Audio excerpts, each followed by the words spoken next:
Pemirsa, KPK membuka peluang memeriksa Gubernur Sumatera Utara Bobi Nasution dalam kasus dugaan korupsi suap proyek jalan. Pasalnya salah satu tersangka yakni Kepala Dinas PUPR Sumatera Utara Topan Ginting disebut-sebut sebagai orang dekat dengan Bobi Nasution.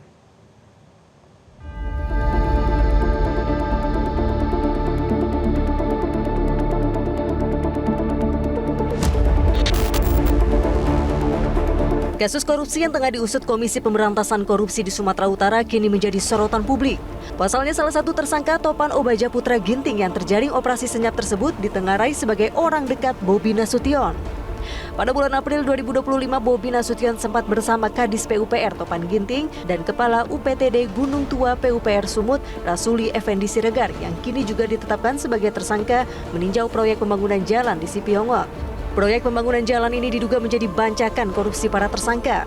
Dalam kasus ini KPK membuka peluang memeriksa Gubernur Sumatera Utara Bobi Nasution.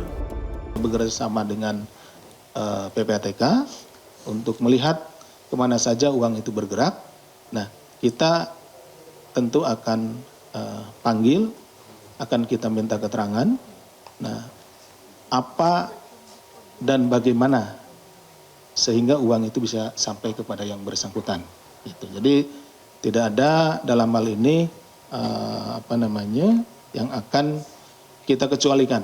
Gitu. Kalau memang bergerak ke salah seorang, misalkan ke ke kepala dinas yang lain atau ke Pak Gubernurnya, ya kita akan minta keterangan, kita akan panggil dan kita akan ditunggu saja ya. Sementara itu Bobi Nasution mengaku siap untuk diperiksa dan mendukung langkah penegakan hukum yang dilakukan KPK. Saat ditanya mengenai kedekatannya dengan Topan, Bobi enggan memberikan jawaban yang jelas. Gubernur gimana Pak tanggapannya Pak? Terutama Pak Topan kan dibawa dari Pemko juga. Ya iya, banyak yang dibawa dari Pemko, ada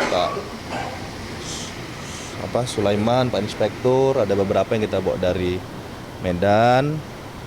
Ya, makanya saya bilang yang selalu kita ingatkan, jangan melakukan hal-hal yang merugikan masyarakat, merugikan diri. Bobi menekankan pentingnya integritas. Bahkan sejak awal menjabat juga berkali-kali mengingatkan kepada pejabat di Pemprov Sumut untuk menjauhi praktik korupsi dan menjaga transparansi proyek. Ya, yang pasti semua peluang terbuka. Saya sampaikan sebaik-baiknya sistem yang kita lakukan, yang pasti kita harus bisa mengontrol diri. Kita harus bisa mawas diri karena apa yang kita lakukan, apa yang kita amanahkan, kita diberi amanah, selain diberi amanah, tanggung jawab juga, tapi kita diberikan wewenang. Nah, wewenang ini kadang-kadang yang orang suka lalai atas tanggung jawabnya, atas wewenangnya, jadi kita selalu mengingatkan jangan korupsi. Sebelumnya KPK melakukan OTT di Sumatera Utara dan menetapkan 5 orang sebagai tersangka. Kelimanya adalah Topan Putra Ginting selaku Kepala Dinas PUPR Sumut, Effendi Siregar Kepala UPTD Gunung Tua Dinas PUPR Sumut, Helianto selaku PPT Satker PJN Wilayah 1 Sumut dan 2 orang pihak swasta. Total nilai proyek pembangunan jalan yang menjadi bancakan sejumlah pihak ini mencapai 231,8 miliar rupiah. Tim Liputan Metro TV. Jelajahi cara baru mendapatkan informasi. Download Metro TV Extend sekarang.